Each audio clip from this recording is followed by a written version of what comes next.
I'm gonna dive in. Armed with your fresh heaps of hard-won cultural knowledge, you continue on your journey. Troll life sure is complicated, not to mention troll romance. You really aren't interested in getting into all of that. Your life is complicated enough. And adding an additional level of angst on top of that does not sound ideal. Oh, Pester Quest? Well, I haven't done any Pester Quest, though I have that one as well. Though I've heard Pester Quest is worse than Friendsim. I'm gonna, like, angle my camera down a bit. The Garfat is not present here, so I don't need the extra headspace. Probably angle it down even further than that. Manipulating this camera's not the best. Perfect. Friendship is about all you can handle right now. And boy, you love to handle it. Just get your fingers all up in there and squish that shit around. Let's go meet L-Word. You're ready to meet someone new, but you have no idea where to go. You're kind of hoping you'll just bump into someone. While you're thinking it, you do. You bump into someone. The troll takes a step back to look at you, eyebrows lifted in surprise, while you sputter apologies. Then you notice the color of the symbol on her shirt, and your blood turns to ice. Given what you've picked up about troll society, she'd probably be well within her right to attack you, or at least treat you to some very hurtful insults. Well, hey there, little buddy. You look kinda lost. Everything okay? Huh. That was a lot friendlier than you expected. That said, this troll's look is intimidating. She's smiling at you, but the leather jacket and undercut make you think you shouldn't fuck with her. They also look really dope, like maybe this is someone whose name would be really nice in your address book. What track is this? This is off of a Homestuck album. I recognize this one.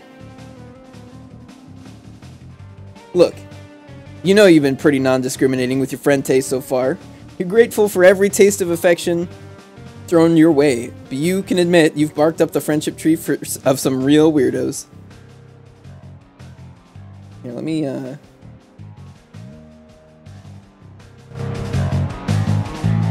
actually don't want it that loud.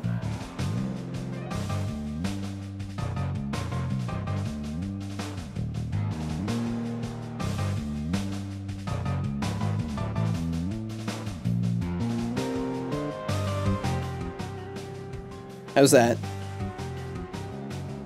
Yes. This is off of a Homestuck album.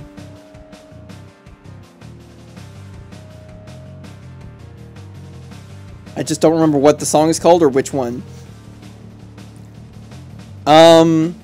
It's on my iPod. And I've never put non-Homestuck music on my iPod? With the exception of some of the... There was an Ancestors fan album that had some really good stuff on it. Some of that's on my iPod. But like all the Homestuck stuff I've put on my iPod got put there years before Hiveswap came out. So, like, I've heard this song since before Hiveswap existed, so that's how sure I am.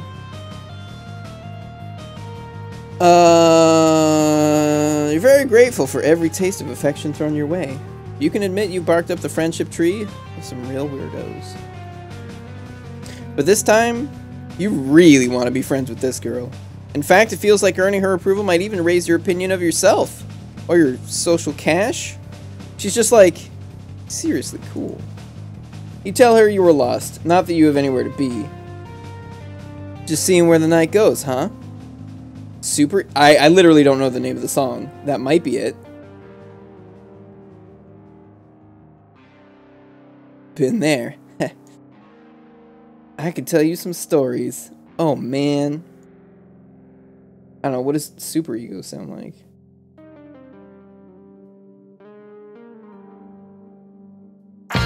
Whoops.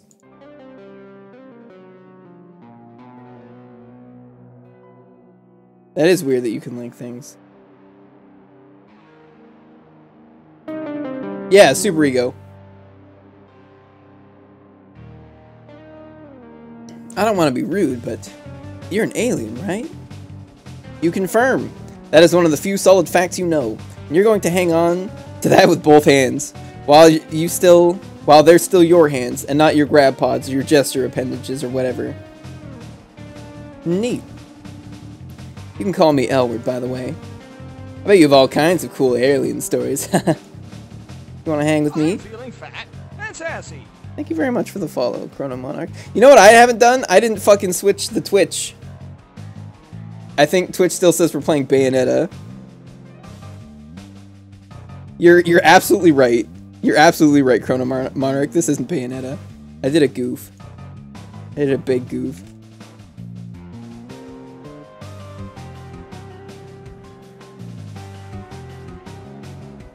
Sorry, I'm very tired, and I'm like trying to reset my sleep schedule. I couldn't. I'm out of it. I'm very nappy. So if you're here for Bayonetta, I'm sorry to disappoint.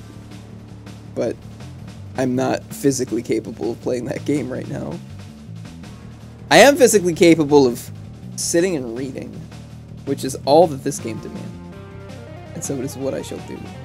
Until sweet God, I'm so fucking warm in this fucking sweatshirt now. Until sweet unconsciousness takes me. Oh, but thank you for the follow. I hope you're feeling fat and sassy. I know a place near here to grab a drink if you want. I've already fucking forgotten the voice I did for her. Does she mean platonically, or is she asking you out? Really hard to tell. She's so cool and disaffected. That was a day suggestion. She's got to be the smoothest motherfucker around. You're kind of hoping she just wanted to get to know you better. Also, including the Homestuck browser thing, is all of Namco High. So that's on the table at some point.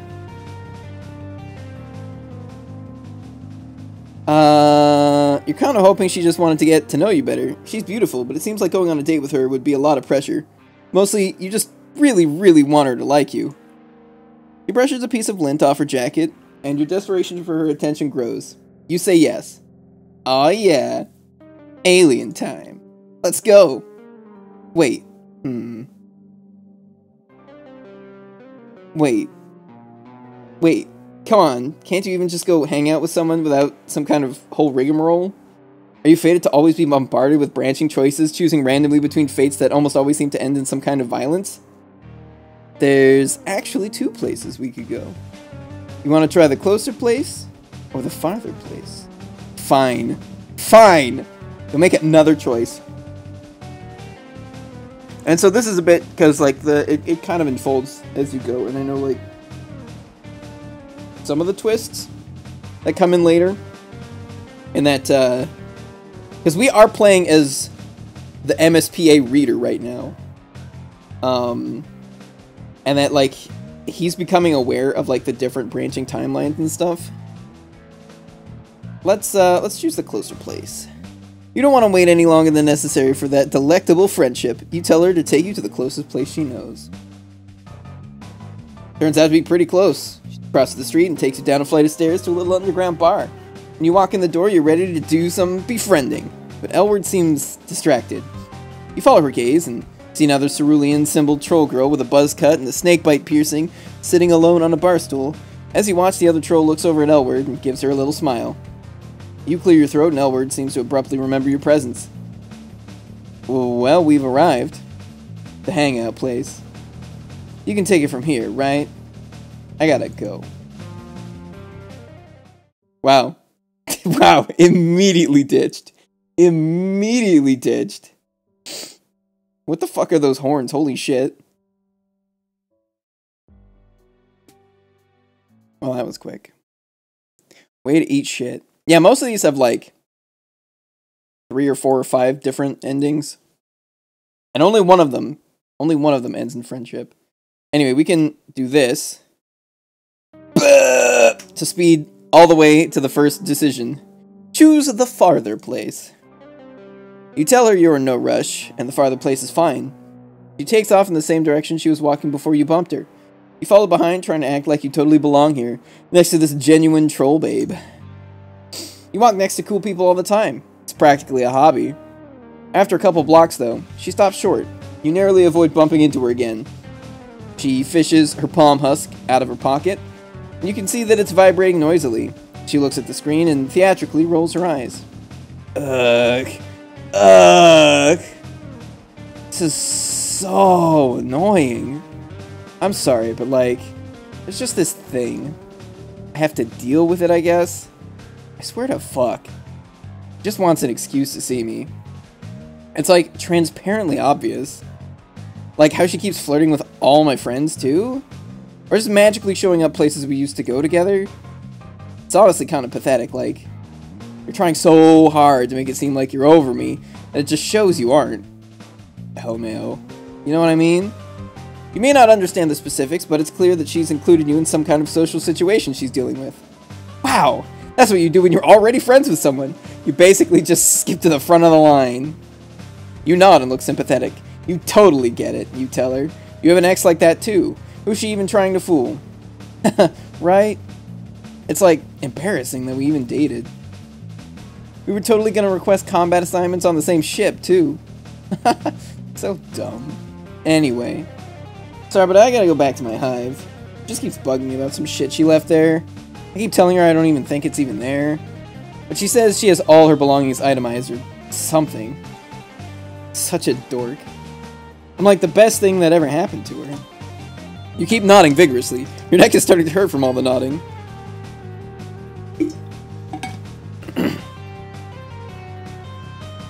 You tell Elward that she's obviously too good for whoever this girl is. I mean, I know. But I gotta deal with her shit anyway. Anyway, sorry, it's literally so dumb, but do you mind if we just swing by my hive on our way out? It won't take long. She's like terminally punctual. LMAO, she's already sent me her ETA on Gorgle Maps. This is a real softball. No need to agonize over this decision. You tell her you don't mind at all. She starts to head off, but then she stops and looks at you. Her brow furrows. Huh. You know, for an extraterrestrial, you're kind of cute. As opposed to extraterrestrial. Oh, geez. You start to feel flustered as she peers at you more closely. Are you going to have to make it clear once again you're only interested in friendship? I'm getting an idea. Max thinks she's so cool because she's a Jade blood and they have, like, a sacred duty or whatever. She makes a complicated motion with her hand. From context, you gather that this is the troll version of a jerking off gesture. You'll file away the implication of that one to consider at a later time. What do you mean this is the worst thing? Why do you hate this? What the fuck is wrong with you?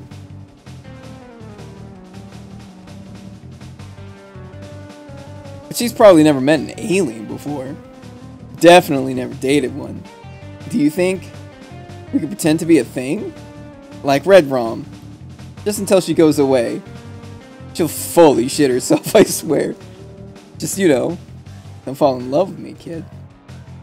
Just kidding. Really, don't, though.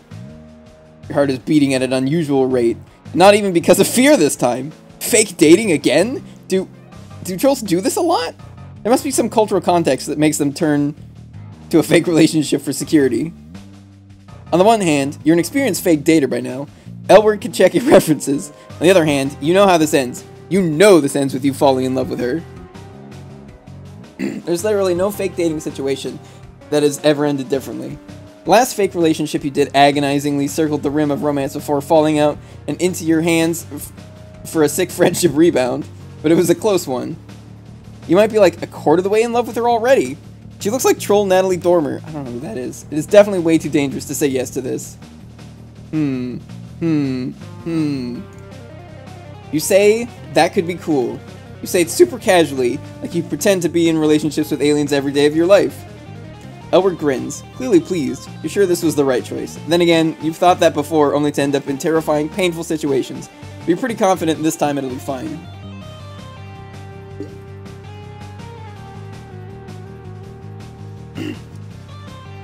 Again, there are so many fucking trolls in this that it's like in Friendsim, you get the whole gamut.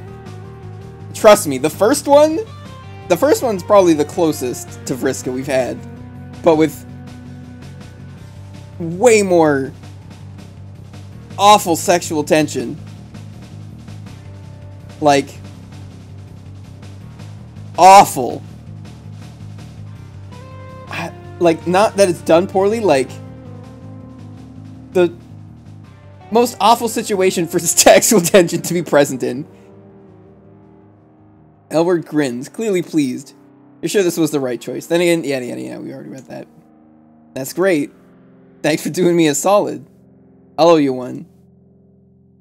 She shoots you a finger gun and winks. That's 2 fingers. In what is now a deeply familiar story beat. There are also the age range is way wider than the Alternian trolls, you know, all being 6 sweeps. Some of the characters are like a couple months out from like being shipped off into space. And there are some that are like actual children.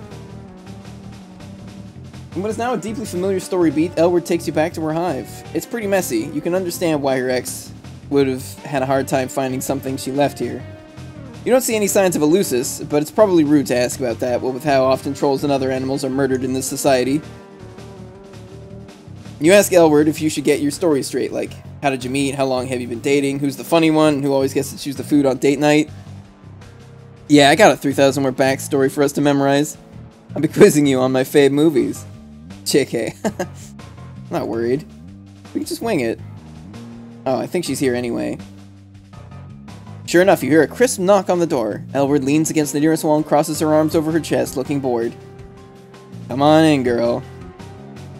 And this is one that we met earlier. I don't remember her name. She was like in charge of like the brooding cavern she was in. But like all the other Jade Bloods like wanted to save a lot more fucking Wigglers, and she did too, but she knew that if they did, that they'd all get culled instead of the Wigglers, so she was in this like really morally awkward spot. Another troll enters the hive. Hey, wait a second. You know this one. This troll is already your friend. That might be a good thing, but it might also ruin your chances with the friend you're currently chasing. But maintaining your existing friendships is important too. You're going to have to find a way to balance this. She doesn't seem to have noticed you yet. Hello, Elward. We can make I also don't know. There's so many fucking typing quirks. We can make this the last time we have to see each other. If you just hand over my favorite sweater. I don't have it. I don't know how many times I gotta tell you. It's very simple. 1. I was wearing it over here when we broke up. 2. I keep careful track of all of my belongings. 3. You think it's funny to antagonize me. All signs point to you having it. I don't want to fight again. Isn't it nicer if we collaborate? Who's fighting? I don't even remember what your sweater looks like. I don't really think about it. Or you. At all. Ever. Emotional dishonesty is a barrier to helpful communication. I'm not one of your little jades who have to listen to this crap. Okay, whatever. I'm not gonna get dragged back into this. You're interrupting my date, Bronya. More like boring, yeah? LMAO. I'm actually trying to hang out with someone who's not you right now. A real cutie. Oh man, oh no. Elward makes a lazy gesture at you, as if to indicate that pointing you out to Bronya is barely holding her interest. You look at Bronya and try to smile. You lift your hand in a tentative wave. Hi? You say? Bronya is taken aback. She looks back and forth between you and Elward a couple times, trying to make sense of the situation. You... and Elward? Well, this is a surprise. I didn't know you were looking for a romantic connection. Could have introduced you to some of my other Jades. Not that I mind that you're with Elward. I wish only the best for her and all that she does. Elward rolls her eyes theatrically. Then she looks back at you. You two know each other? She doesn't look happy about it.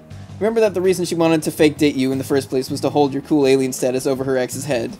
Bronya already knowing you has undoubtedly taken some of the wind out of her sails. You have to do something to turn this around. You don't want to be rude to Bronya, but surely just typing Elward is safe. You tell Bronya thanks for the offer, but you're happy with the choices you've made. He looks a little hurt, but quickly rebounds.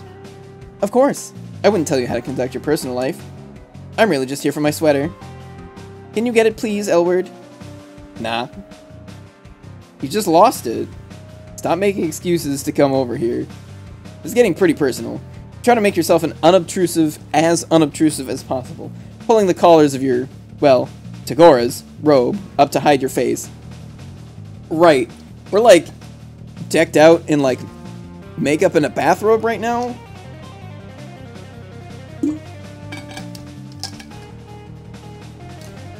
Because like this whole thing is like sequential. Because we were getting dressed up to become internet influencers.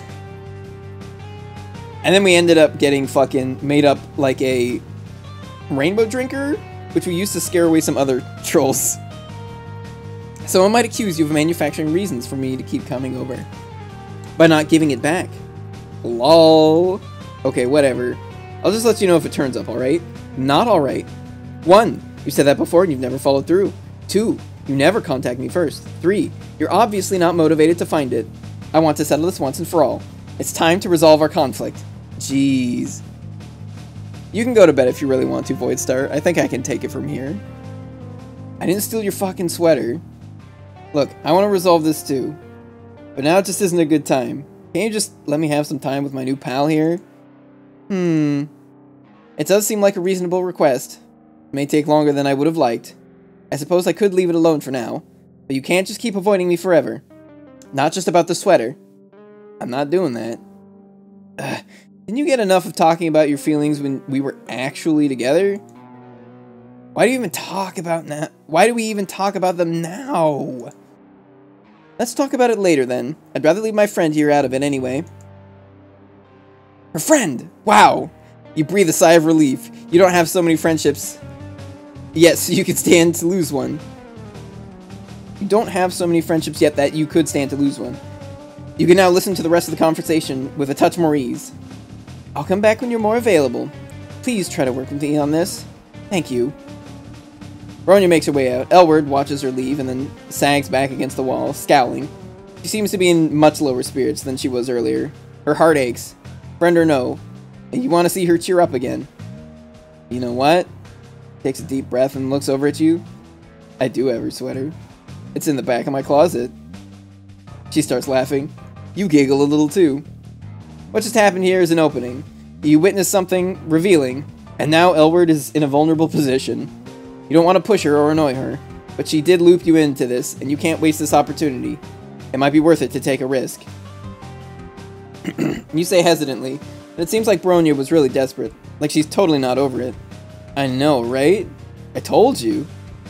You say that, also, it's okay to not be over it 100% yet, that even if a relationship was wrong, and you're way better off without it, sometimes you can still feel a little sad, and it's fine. In fact, you say it can make you seem emotionally deep in an extremely cool way. You give her a little smile. She smiles back. Thanks for saying that. You're really nice. You didn't have to do all that for me. Sorry for bringing you into this mess. Did you still want to get that drink? You're a good friend. Your heart overflows and you beam a brilliant smile at her. You feel a warm bloom of friendship opening its sweet petals in your heart.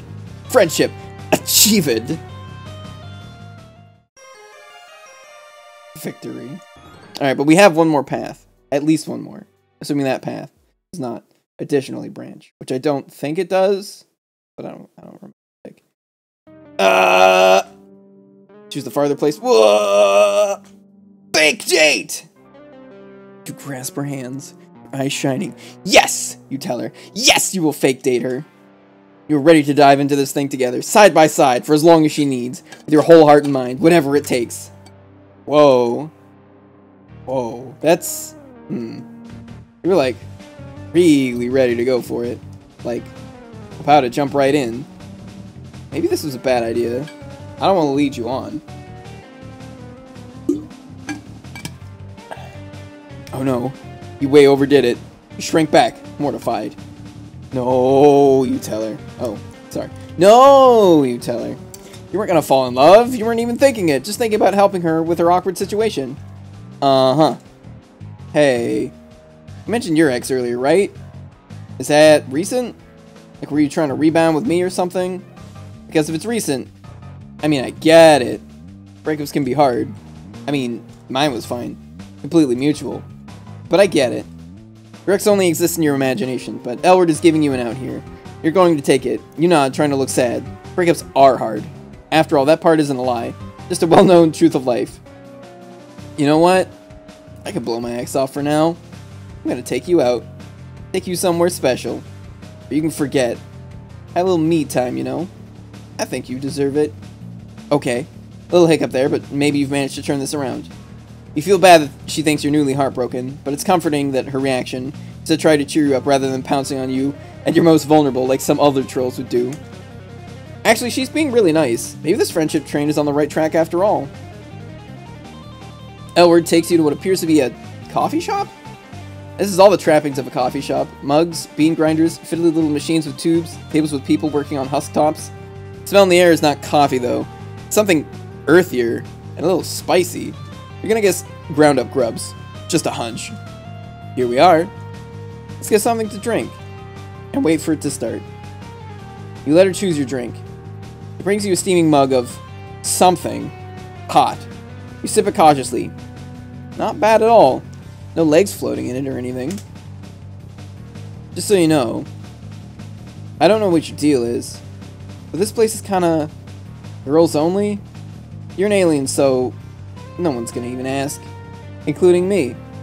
But just so you know the deal, don't worry though. If anyone does ask, I'll say you're here with me. Plus, you're cute, so no one's gonna mind. Winky face! You feel your face get hot. Wait, no, you're not fake dating. No fluttery feelings here. Cool, you tell her. You love this place already. Wait, what is this place? This is excessive bodily force poetry. Open mic night. All blood colors welcome. Now that she says it, you can see a microphone set up on one side of the cafe, and Olive Blood is sitting nearby with a clipboard, writing down the names of people who want to perform. You ever do excessive bodily force poetry? You look back at her. She's looking at you with those heavy-lidded eyes and that flirtatious smirk. Last time you let your enthusiasm get the best of you, she pulled back. Then she took you to this cool ladies-only hangout. Saying yes hasn't led you wrong so far. Probably. Unless there's going to be some consequence you haven't gotten to yet. No, it's probably fine. You tell her you've dabbled. You try to shoot her the same kind of coy look she's given you. Is it flirting? Who can say? You're riding this wave of plausible deniability and you're never coming down. Really? I didn't think you'd say yes. That's so cool. Dang, you should go sign up. Never done it myself. But I like to come here and watch. You should totally do it. Until now, Edward has been pretty disengaged, but she seems actually excited about this. You gulp. You've never done slam poetry, but how hard can it be? You've got this. You go up to the Olive Blood, put your name down on the list. Then you go back to Elward, giving her what you hope is a look as smooth as an expensive brandy. Get ready, you tell her. She laughs like you're being corny instead of smooth, but it's good-natured, so it's okay. You settle down to watch the excessive bodily force poetry. Maybe you can pick up a few tips. Before long, you notice a couple differences between this and the slam poetry you've seen before. First of all, your unfamiliarity with troll culture is causing you to miss a lot of metaphors. You think some of these poems are erotic? People are reacting like they are, but all the body parts sound like someone did magnetic fridge poetry with an intro engineering book. It's all tubes and pushers and levers and sacks. You watch the people around you and try to react the same way they do. Second, troll slam poetry does involve actual slamming. Several poets, it seems to be the cooler colors of the rainbow, end their performance with their acts of passionate violence against nearby chairs, tables, or even members of the audience. Artists, you guess. Temperamental. Albert doesn't seem surprised. One troll with a dark purple symbol breaks the mic stand in half over her knee. Elward sits up a little straighter, popping the collar of her jacket a touch higher and adjusting her hair. God, I'd die if she looked at me that way. I wish I was that mic stand. I've never had a girl that mean. I always go for the good girls, spades, thinking I can change them. Like it'll be different with me, you know? If our hate is true enough, it's a bad habit. Nice trolls don't change. That's some advice for you, kid. You don't know how to respond to this, so you just nod wisely. You're being totally honest with yourself. Seeing Elward flustered makes you feel a little flustered too. Not that you're changing your mind about only wanting friendship, but you wouldn't mind if she looked at you with a little bit of awe. With a little bit of the awe she's giving the purple blood. Finally, it's your turn to perform. You got so into the show you forgot you were actually going to do this. Now, walking up to the front, you wish you could forget again. You clear your throat, silence, then a flash of inspiration hits.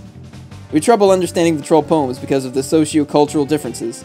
So maybe if you load your piece with references to your own world, they'll just assume it's good. Start listing body parts you have. Knees, spleen, shoulders. You toss in a few celebrity names. Steve Jobs, Rita Moreno.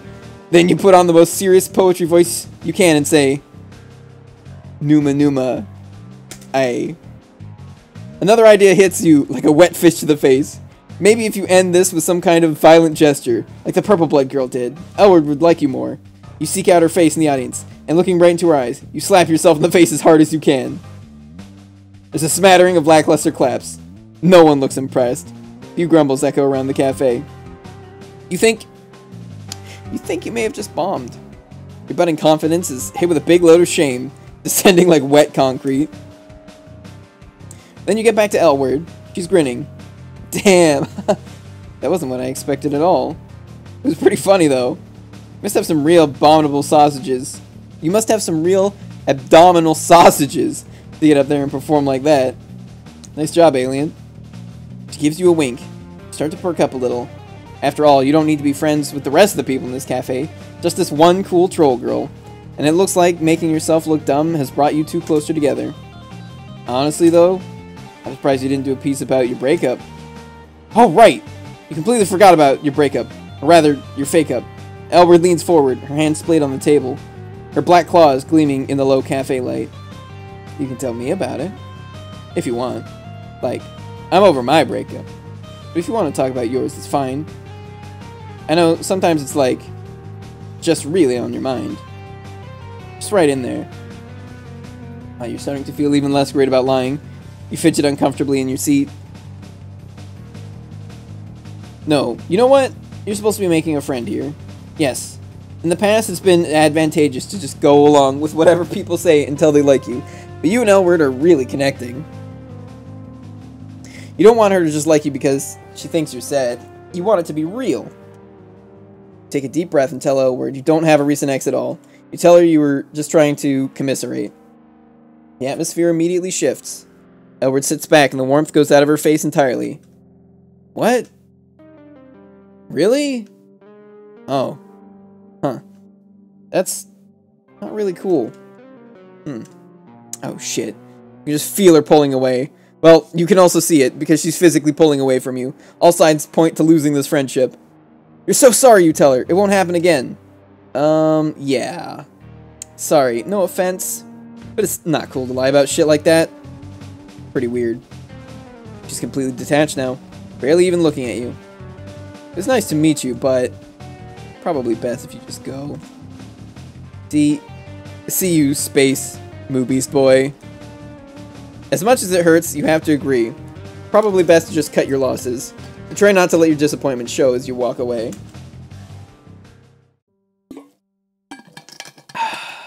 You try. See, I don't understand why you're like super excited over Namco High, but not this. What does this do? Oh, jiggle. Just jiggle.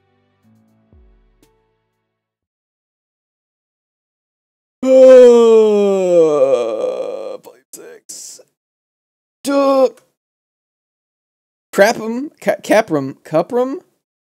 and follicle. Wandering deeper into the city, you wash up on the shores of what looks like a rougher part of town. Comparatively, everything about Alternia is rough, but down here the streets get narrower, dingier. The buildings are run down. Streetlights flicker and the patrolling drones look less inclined to serve and protect and more likely to shoot you and claim it was self-defense. You haven't seen any tracks, but if you had, this place would definitely be on the wrong side of them. Again, emphatically, you don't know what you're talking about. Everything you know has been gleaned from exceedingly painful trial by fire. This looks like the sort of place no one cares about except the people who live there. A noisy group of trolls spills out onto the street up ahead, and you quickly duck behind a row of garbage cans. Nice Condis posters. You've recently become gun-shy around groups, especially since most of these guys look fancy and are wearing symbols in varying shades of blue. Not to generalize, but blue bloods are starting to freak you out. Everybody here messes with you, but the highest castes do it with government sanction. These particular blue bloods all look as lost as you did several friends ago, gazing around and varying flavors of bemusement and frustration. They glance nervously between each other and the looming buildings on either side. Lol. I don't know which one's which. With a hot jolt of adrenaline, you realize you aren't the only person hiding in a pile of garbage. There's someone else. Two someones, actually. What you initially take as one large lumpy troll resolves, on second glance, into two smaller trolls, a girl and a boy. The girl is clinging to the boy's back, like a very greasy sloth. Looks like a pretty precarious position. In your opinion, you've recently become an expert in falling down. They're both skinny and stringy, and damn, you thought the smell was from the garbage, but it might be them. Lol, Blue's just busy living their pathetic lives. Walking out their hives, straight into our trap. Idiots never see it coming. You ask if they mean the trolls out in the street. Probably you should just mind your own business, but when the fuck have you ever done that before?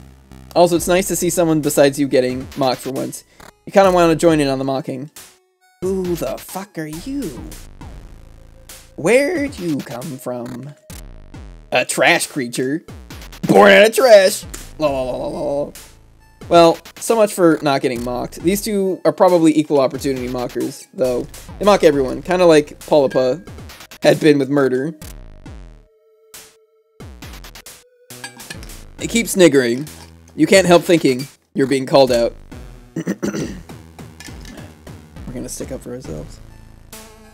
You put it to them, offhandedly, that perhaps it is that they who are the trash creatures, since they're the ones who smell like they've been rolling around in it for the past few days. For some reason, this makes them laugh even harder. Cuprum, check out the badass we got here. My face went freaky call bait, and Nerdlord talks back. Why don't you run and cry about it? Yeah, go and tell your Lucis on us.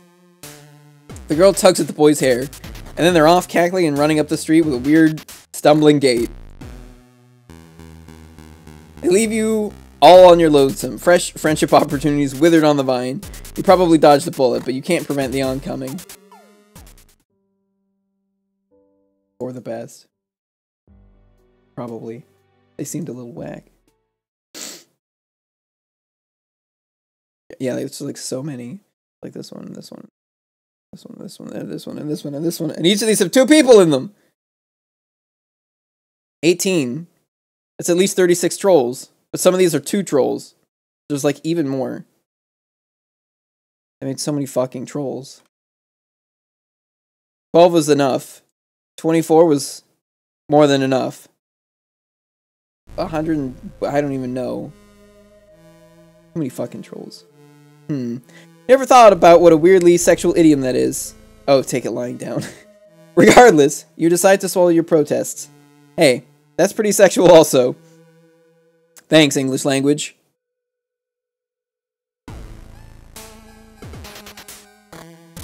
You don't want to start out a friendship with hostility. If you'd had parents, they would have told you that 2 wrongs don't make a right. You could argue it isn't worth trying to befriend people who open with insults, but that's just how people are here. You gotta roll with it or get out of town. And since you literally can't go anywhere, you'll just roll. And you really, really want more friends. Addiction is a powerful thing. You admit that you don't have a Lucis, and that you are pretty used to insults these days. You include an affected shrug to demonstrate just how easily everything rolls off your back. You add in a contrite little kick at the pavement and hang your head, even if you aren't quite sure what you did wrong. Oh, rusty dunks on their own damn self. Don't have to do shit. This could be kind of relaxing for us. The girl turns her weird, spidery face toward you. You should come hang out. Wait, what? You want to hang out with this bottom feeder? They look like a huge drag. I already have enough dead weight with your ass to drag around. Oh man, you really hit the jackpot with these guys. 2 friends for the price of 1. To answer your earlier question that you may have forgotten you asked, Cuprum hacked their palm husk GPS to bring them down here. Idiots can't do shit without their fancy tech. The Blue Bloods are all arguing now. Somebody throws a punch, you figure it's a good prank, if a little mean-spirited. Focal stops yanking at Cupram's hair and looks at you. Wow, you really are pretty basic. Hey Cuprum. She gives his hair another yank, like it's reins and he's her horse. Cuprum grins, showing a bunch of big, blunt teeth. He raises a hand that crackles with white-hot energy. Her stomach clenches. Your stomach clenches, and your feet leave the pavement just enough for your toes to drag along the ground as you float over them. For a few seconds, you have zero control over your body. Cooper lets you go and land hard enough that your heels to make your heels and ankles twinge. One of the flickering streetlights shines down on Focal's face. What you had initially taken as a deep-set eyes are actually no eyes. They're black holes in her face. Looks super creepy, and also super painful. Yeah, so what? Think I would just have eyes like some kind of normie? You've never accused her of that. That isn't really a word you have in your lexicon. Excuse me. Lol. He keeps doing that. Saying that word instead of laughing. It's actually a hell of a power play. Goddamn idiot doesn't know a case of void rot when he sees it. Have you never met a Goldblood before? You have, but you aren't sure if Sarava counts. They're an internet celebrity for one thing. For another, they have eyes. Well, one eye. And the other one wasn't lost to void rot. Whatever the hell that is. You wonder if that's why she's on top of Kupram. He's some kind of combination steed and seeing eye dog. Void rot means my body doesn't retain energy like it's supposed to. Just look it up on Gorgle. I mean, it means I'm dying constantly, all the time. You almost point out that technically everyone is dying all the time, but you sense this isn't the moment for fake deep fuckery. That really sounds like it blows, though. You tell her how sorry you are. What do you mean? Why would you be sorry? You didn't do anything. Besides, stand there looking ugly. Idiot thinks it makes a difference. Like what they think actually matters. Can't wait for Trizza to take this one down to the coal fields for a little R&R. Rest and relaxation? That sounds nice, actually. Rampage and rending. Ah. Wow. And here was me thinking we could get through a whole conversation. Without bringing up precious Trizza. Well, Trizza rules. I love Trizza.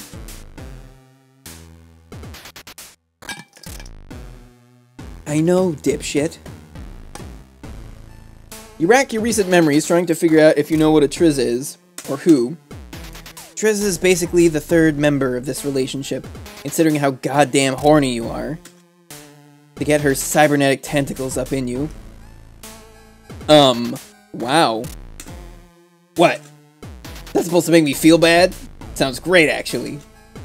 Watch too much East Alternian pornography. That'd be way better than sitting around with you. Always sucking me dry. This sure is something you're witnessing right here. Must be that Black Rom stuff the Zebra had briefly filled you in on. You cock a hip and compliment them on their obviously incredibly healthy pitch romance they got going on here. Because as everyone knows, there's nothing two people in a lover's spat like more than someone interrupting them to spout random bits of cultural knowledge. That separates them, metaphorically at least. Physically, Focal stays clinging to Copram's back. Wrong again, fuck bulge. We're pale. So pale. Oh, pale. That's the nice one. The petting one. You talk about your feelings and then don't have sex. What? You got something to say?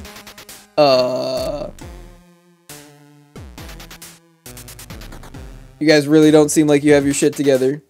You mentioned, just offhandedly, chill as hell that maybe they might have a few things they need to work on. No pressure or anything. Just this is the sort of stuff a helpful friend does. Mention shortcomings and crappy relationship dynamics. Having friends is great. I like glitters on Krupum's goggles, even as it is sucked into the black hole of Focal's not eyes. You calling me out? You coming into my hive and spouting this shit? You point out that this is a trash heap, though you don't want to judge. He might have a trash hive. It's a figure of speech. Kind of like, go fuck yourself. Both of them look pissed, but Kupram looks extra pissed.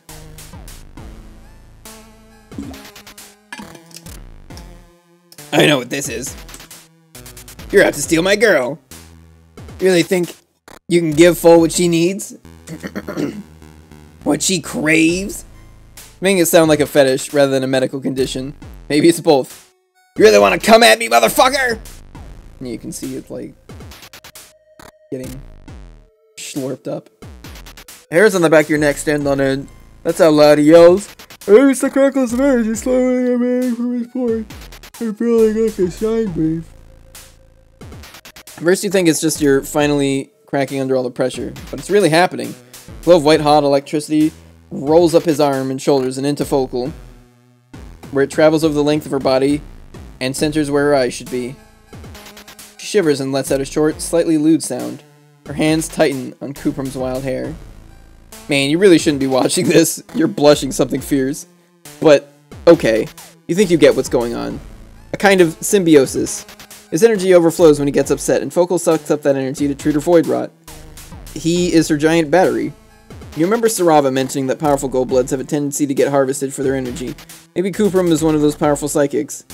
Ha! He wishes. Triss is gonna chew him up and spit him out. Then I'm really gonna have to find another sucker to leech off. Focal's looking at you, considering. Well, you aren't actually sure if she can see you. Definitely not with her eyes, since she doesn't have those. Maybe she's like a cricket? Don't they hear with their legs or some horseshit like that? What? This guy? Please. Sure. Why not? I'm getting sick of your shit anyway. Oh god, are they breaking up right in front of you? Focal crawls down off of Kupram's back and stares across the filthy alley floor toward you, scuttly and bug-like. Now instead of yelling, Kupram is sniggering. Actual laughter, not lols. That's a good sign, right? It's great when friends can laugh together, especially when shit gets awkward. You think you can power me the way I need? Whoa, she's right in your face. She really, really needs a shower. We don't have room to talk. It's been a long time since Tagora's ablution trap. Besides, judging someone based on their personal hygiene is shallow, right? It's what's on the inside that counts. Yeah, you're sure that's the sort of thing that makes you deep? Seriously, you have so much love to give. Friend love is what you're all about. Maybe this is what all that desperation has been leading up to. A slow raising of your friendship level in order to reach this peak of unbelievable bro power. Focal kisses you.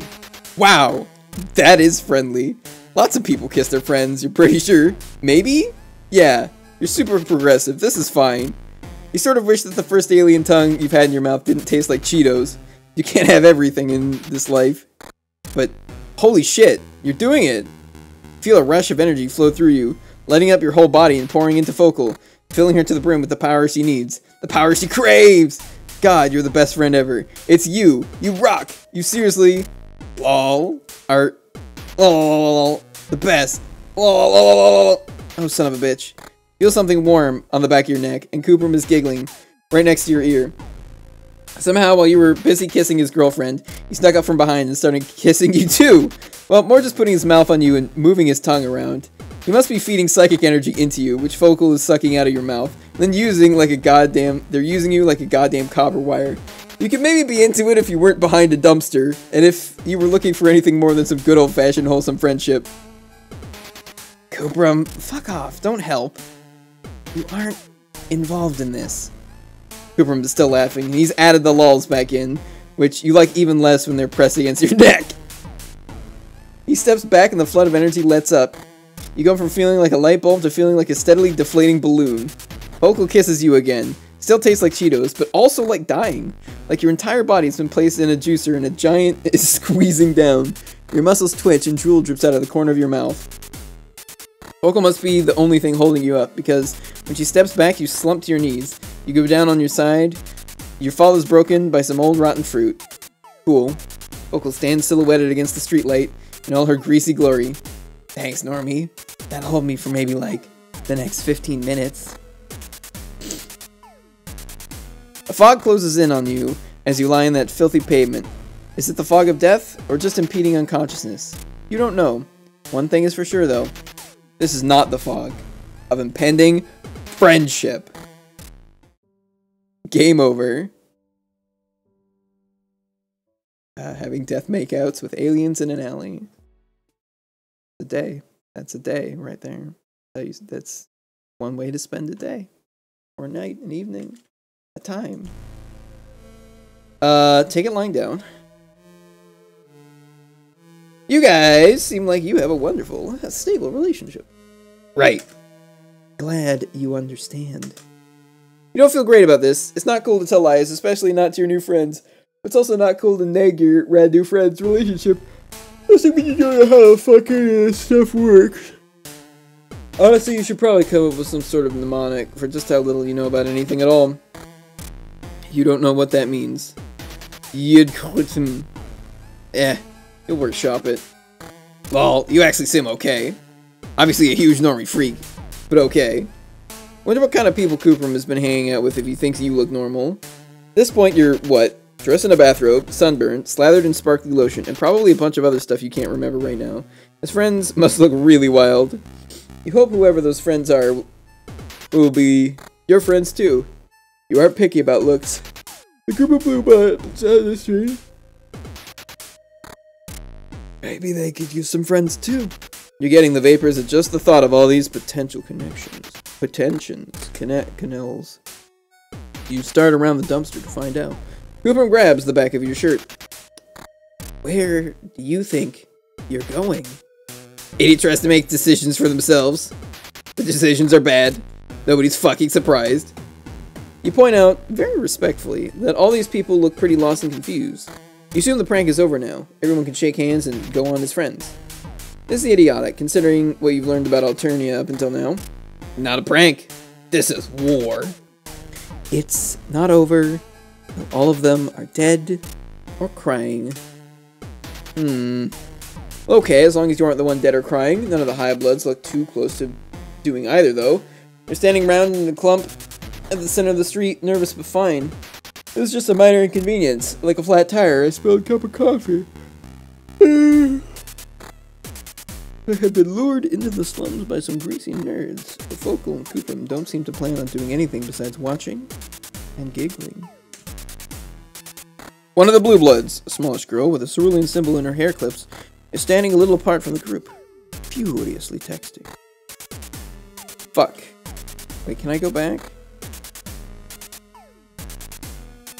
Should have known one of them would crack. Right, one of them, like, texts in the drones or something. You aren't sure what's going on. You aren't sure what's going on there. I gotcha. Still not great. Wriggler is calling the damn drones. Usually high bloods wouldn't go running to them like that. Don't want to admit low bloods got one over on them. When you get owned, fucking own it. That could go on a t-shirt. Focal and Coopram seem bummed that their prank is going to end so fast and with so little damage done. But isn't that the point of a prank? That everybody gets out of it relatively unscathed? Anything more than that becomes an assault. Overhead, there's a whir and a clank. Loud, but not loud enough to prepare you for the damn flying bus coming in for the landing out on the street. Holy shit. You don't think you've ever been so excited about public transportation. You're confident that continuing your ramble across this alien world would be the best thing for you, but gosh, it would be nice to rest your feet for a little while. Even better, none of the trolls getting on the bus seem to have any money or travel passes. Perfect. You don't have any of those things either.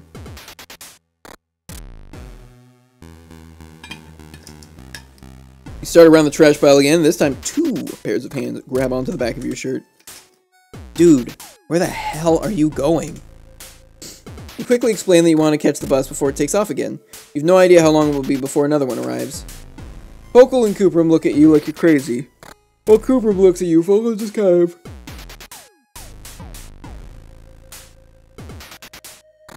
I'm sorry, her name is Follicle, not Focal. Follicle, like hair follicles, because she keeps grabbing his fucking hair. Kind of off over your shoulder. Can you call it looking if someone doesn't have eyes? Listen, I know we make jokes about the intelligence of everybody around us. It's just our thing. You're actually mentally handicapped. You can't just get on a chartered scuttle buddy. That's for cerulean and up. Maybe teal if they got a death wish. This damn hemospectral thing again. You really need someone to sit you down and explain exactly how all of this works. Preferably without calling you an idiot the whole time. Or hitting on you. It just seems so arbitrary. At least the oppressive power structures from your planet make sense. Well, no, they don't actually, but you're used to them, which makes them much better and more acceptable. You hang back as all the Blue Bloods get on the bus. It occurs to you that even though it was their prank that lured the Blue Bloods down here, Follicle and Coopram had to watch it all unfold behind a dumpster. They don't dare do anything head-on. Not that you support just randomly attacking people in the street, but it is kind of fucked up that only a certain kind of violence is acceptable aimed in a very specific direction. Judging from how easily Cooper picked you up with his brain, he could hold his own in a fight no problem. Bus takes off, blasting a backdraft that rattles the empty cans and crumpled bits of garbage in the gutter. Still this descends into the alley. Wow, that was anticlimactic. Cooper said they were calling the drones, but a bus came instead. Maybe calling the drones can mean a whole bunch of things, like calling 911 can be to report a robbery, assault, or someone's leg falling off. Or that's what you think until you hear the distant but quickly closing pound of giant footsteps. Fuck. Time to go. Vocal wraps her arms more securely around Cooper, and he takes off, like literally takes off. At first you think he's wearing those shoes with the little wheels on the bottom, the kind kids wear to crash into stuff at the mall. But no, he's hovering a half-inch off the ground. You have to run to keep up with him, and your steps are distressingly loud on the pavement. Familiar weightlessness shoots through your limbs, settling in your gut. Energy crackles around you, picking you up off the ground, and pulling you along behind them. He has enough power to float both of you at once, all the while carrying his girlfriend on his back. You don't know much about psychics, Yud Kamap, but this is pretty damn impressive. The three of you round the corner and forget all about being impressed because you're too busy freaking the fuck out. You're so busy worrying about the drones coming from behind you that you don't consider the possibility of one closing in from the front. This one is smallish, but it's still a lot bigger than you, and a lot spinier, and a lot more endowed with dangerous lasers, and it's focused on the three of you instead of someone else. You, Follicle, and Cooper make a similar noise. It goes a little bit like, smash. The smash at the end comes from Cooper picking up all three of you with his brain and tossing you just as the drone shoot a laser out of his torso. It blasts the pavement where you'd been standing into craggy, smoking chunks. You tumble feet over ass into the alleyway. A concerning pain twings through your healing ribs. You are just so used to injuries at this point you barely wince. What's more concerning is Follicle. The blast rips her off Cooper and sends her in the opposite direction. It's the alley wall with you. She immediately curls into a ball, like a pill bug with a lot of hair. She doesn't respond when you ask her if she's okay. You aren't sure if you should touch her. You shouldn't move injured people, right? Especially not injured people with void rot. I'm fine. I'll live. Oh, fuck. The drone had a 50-50 chance of coming in your direction instead of Cooper's, and surprise! It did. It was altogether way too fast for something that size. Everything's supposed to be slow? So video games taught you.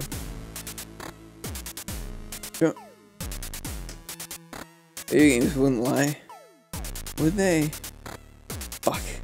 Shit, hell. You've come all this way, dodged so many dangerous, and made so many friends.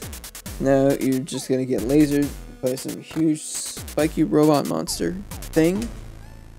Are they even robots? They kind of look organic. But so do, like, the couches here. You digress. Going to kill you. But instead of dealing you a quick fatal blow, the drone stops in the center of the street. Its big ugly head swivels towards Follicle. God. It's possible you found someone more gullible than you are? Turning it definitely doesn't seem like a great place to be the weakest link. As usual, you are next to useless. All you can do is watch as the drone takes heavy steps toward her. Desperate, you kick a nearby trash can. You shout to make as much noise as you can, trying to draw its attention. Once you have it, you aren't sure what you're going to do with it, but you aren't worried about that right now.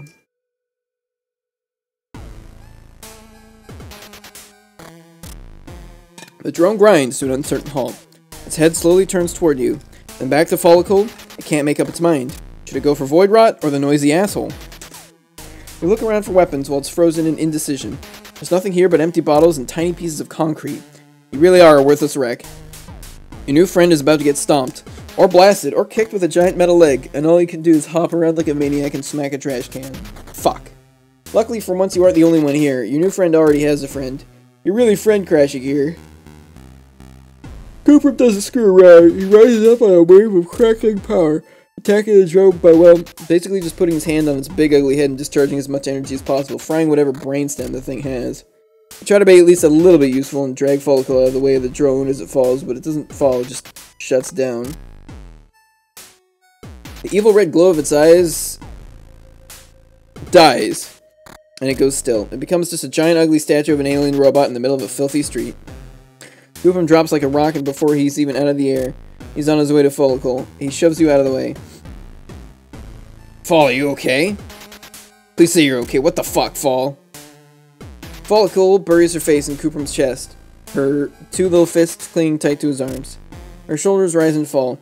She's taking huge breaths, like she can't get her lungs to work right. Trolls even have lungs? Probably call them something weird. Respiratory sacs? Breath glands? Suck sphincters? I'm fine. Idiot.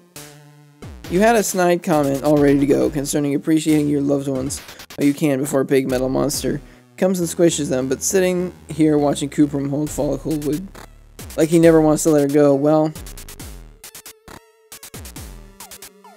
all your snidiness drains into a puddle at your feet. You don't know them. You don't know their life. Their relationship might not be the healthiest, but honestly, whose is? You've seen some really bad shit, both here and back home. Hey, you okay, dork? Yeah, you really are. Thanks to them.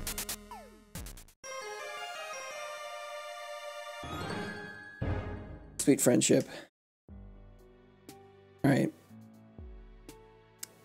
Well, that was the whole volume, I think. I think that's the end of my rope though. I'm gonna have pizza. I'm gonna go have dinner. That'll keep me going for a little bit longer. It looks like I might not make it past 9. But we tried, we did some stuff, read some things. Thanks for joining me. Who's even online right now to raid?